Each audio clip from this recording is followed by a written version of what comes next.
네, 여러분 우리 이어서 56번 조각입니다. 수정신고, 기한후신고, 경정청구 관련해서 세 문제가 나왔고 두 번에 한 번 꼴로 하나씩 나온다고 보시면 되겠죠. 두 번에 한 번 꼴로 시험에 나온다. 한 문제씩. 자, 여러분 이제 기한후신고는 일단 이따가 말씀드리고, 여러분 수정신고랑 경정청구는 어떻게 달라요? 그냥 쉽게 우리 편한 말로, 수정신고는 애초에 신고를 했는데 까먹었다는 거예요. 좀 빼먹은 게 있어서 세금을 더 낼 게 있는 거죠. 그리고 환급을 받았다면 너무 많이 받았었다는 거야. 그래서 환급을 좀 토해내거나 아니면 세금을 원래 냈던 것보다 더 내거나, 이게 수정신고예요.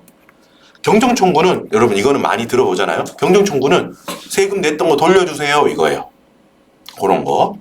기한 후 신고는 말 그대로 기한이 지나고 나서 하는 신고를 기한 후 신고라고 하고, 자, 이것도 관련한 이제 보기, 요 세 문제 풀면서 필요한 내용만 짧게 보도록 하겠습니다. 이것도 국세기본법이 원래 그래요, 여러분. 판례도 되게 많고 되게 어려워. 판례를 봐도 지금 이게 뭐에 관한 내용이지? 막 이렇거든요. 그래서 진짜 필요한 부분에 대해서만 하고, 너무 좀 깊이 있는 거는 그냥 기출 지문까지만 하는 걸로 하겠습니다.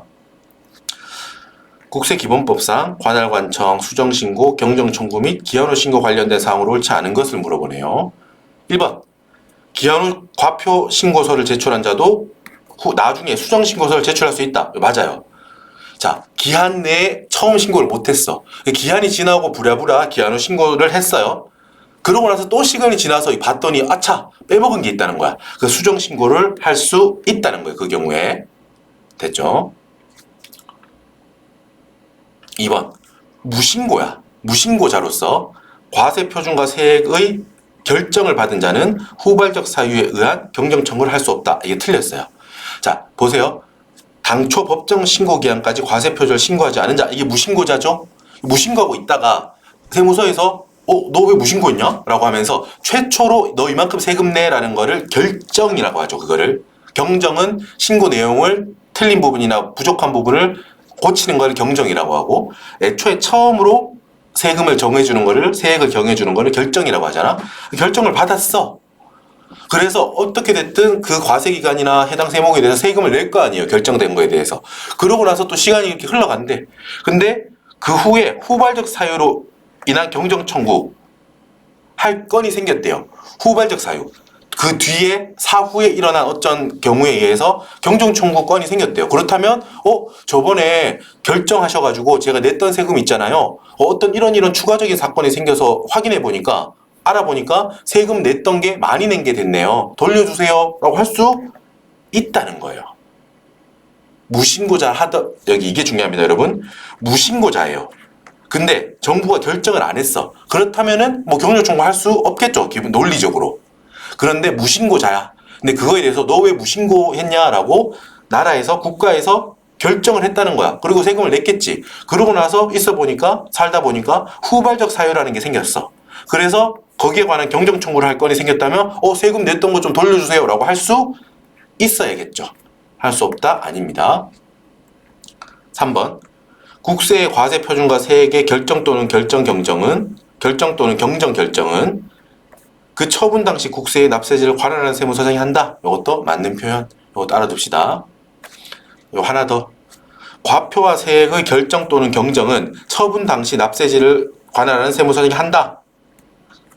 만약에 그 처분 당시가 아닌 다른 세무서장이 한 결정 또는 경정은 효력이 없다. 맞는 표현이에요. 요걸 비교해야 돼요. 비교는 이 경우는 세무서가 하는 거잖아. 결정 또는 경정을. 근데 요 밑에는 다른 경우, 만약에 납세자가 기본적으로 신고서는 신고 당시 납세지를 관할하는 세무서장에 제출하는 게 원칙이에요.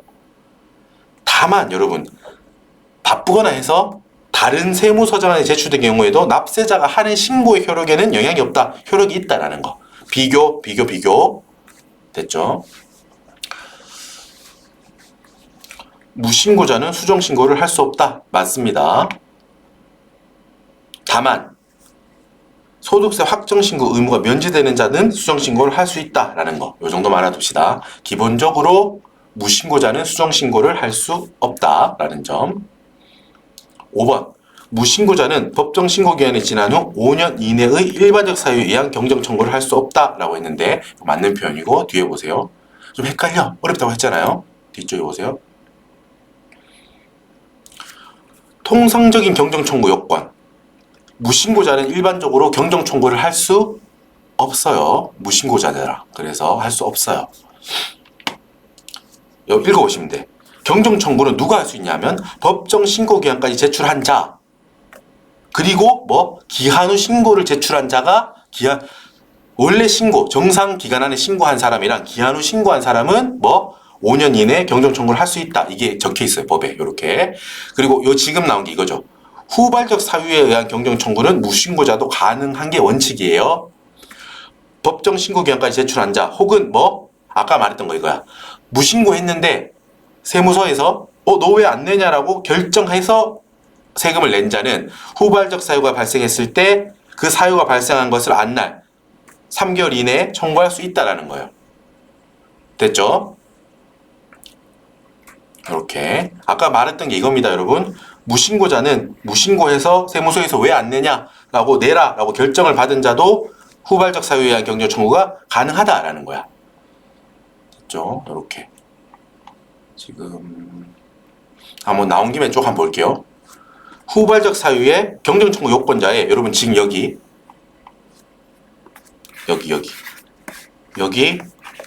기한 후 과표 신고자가 명시적으로 표현되어 있지 않지만 뭐 기한 후 신고자도 후발적 사유 경정 청구를 할 수 있는 자에 포함된다. 요것도 하나 알아두시고요.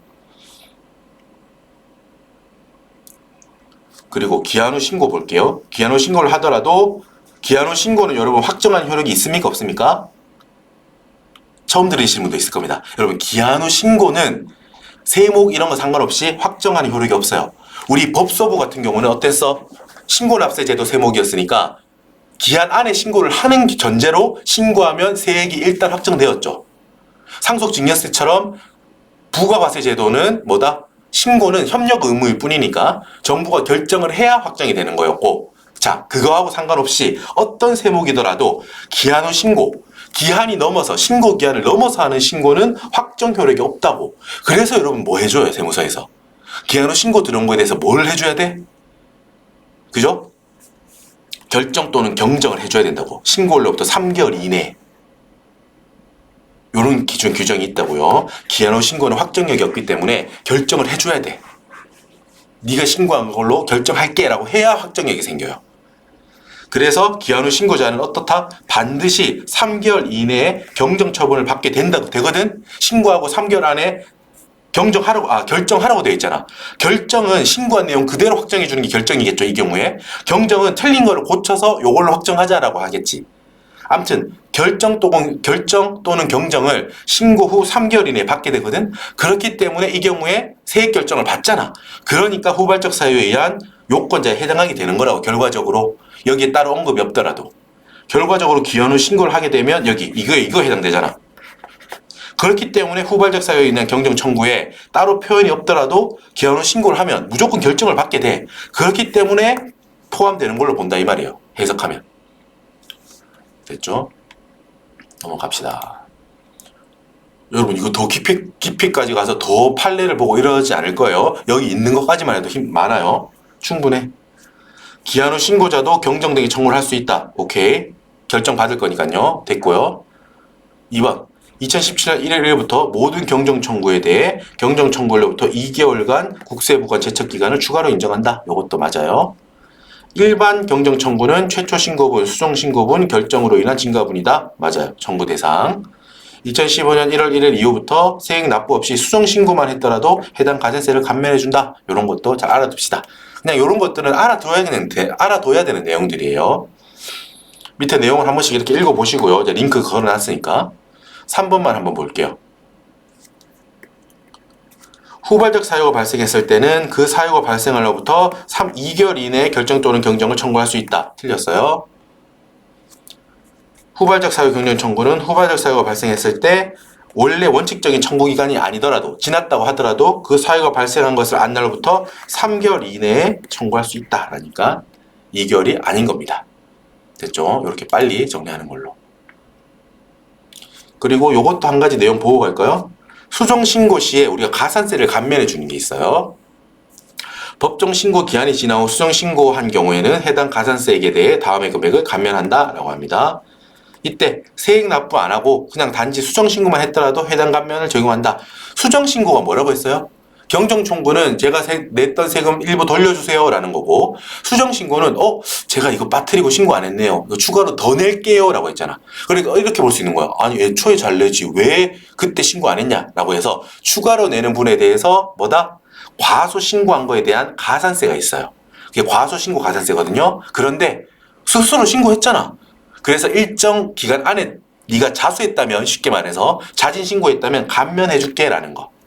요 법정 신고 기한이 지난 후 어느 정도 늦었냐에 따라서 감면율이 달라져요. 당연히 빨리 자진 신고할수록 감면율이, 가산세 감면율이 높아지겠죠. 1개월 이내라면 90%. 이게 옛날엔 이렇게까지 세세하게 안 나뉘어져 있었는데 되게 복잡해졌어요. 3개월 이내라면 75, 6개월 이내라면 다 50. 다 못 외워도 돼요. 1년 이내라면 30, 2년 이내라면 10. 다 못 외워도 되지만 한 3개 정도만 해볼까요? 1개월 이내 90, 1년 이내 30, 2년 이내 10. 그리고 2년 넘어가면 감면, 2년 초과해서 수정 신고하면 감면이 없다는 거. 요 정도 해봅시다.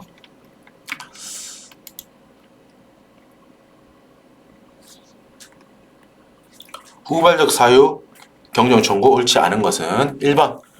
그래도 반복되는 게 다행이에요. 나왔던 지문이 반복되는 거. 무신고 하고 나서 너 왜 안 내냐, 세금 내 라고 해서 결정을 받은 자도 후발적 사유에 의한 경정 청구를 할 수 있다. 당초 신고된 과표 및 세액에 대한 실질적인 감액 청구여야 한다. 요거는 뭐 당연한 거예요. 감액 청구니까 돌려달라고 경정 청구할 수 있는 거라고. 세액이 줄었지 않냐, 저한테 돌려주세요. 원래 너무 많이 냈던 거예요, 돌려주세요 라는 거. 3번. 당초 신고된 결손구매 및 환급세액에 대한 증액 청구. 이거는 뭐야? 똑같은 거야, 개념은. 아까는 원래 세금 냈던 게 너무 많이 냈던 거에 많이 냈었네요, 일부 돌려주세요, 이거랑 원래 받았어야 될 환급세액이 너무 적었네요, 원래보다 적게 받았네요, 더 주세요 환급을. 이거랑 같은 거잖아. 똑같습니다. 5번. 일정한 후발적 사유가 발생하여야 한다. 뭐 이것도 당연하겠지. 어떻게 보면 당연한 것들 때문에 문제를 몇 개 발라낼 수 있어서 땡큐예요 이거. 기한 후 신고를 한 자는 후발적 사유 경정 청구를 할 수 없다. 봐봐. 정말 어려운 내용들이긴 하지만 어때요? 우리가 보는 시험에서는 문구가 꽤 반복되기 때문에 충분히 대응 가능하다라는 거야. 됐죠? 기한 후 신고자도 후발적 사유 요건자에 해당하니까 후발적 사유에 의한 경정 청구 된다는 점이에요. 여러분, 지금 심도 있는 내용일수록 지금 엄청 짧게 했습니다. 이 파트에서 길게 들어가면 뭐 판례를 지금 여기서 분석하고 이럴 거 아니거든요. 그럴 거 아니거든요. 여기까지만 합시다. 나왔던 문장에 대해서는 확실히 정오를 판단할 수 있게 그렇게 합시다. 오케이, 수고하셨습니다.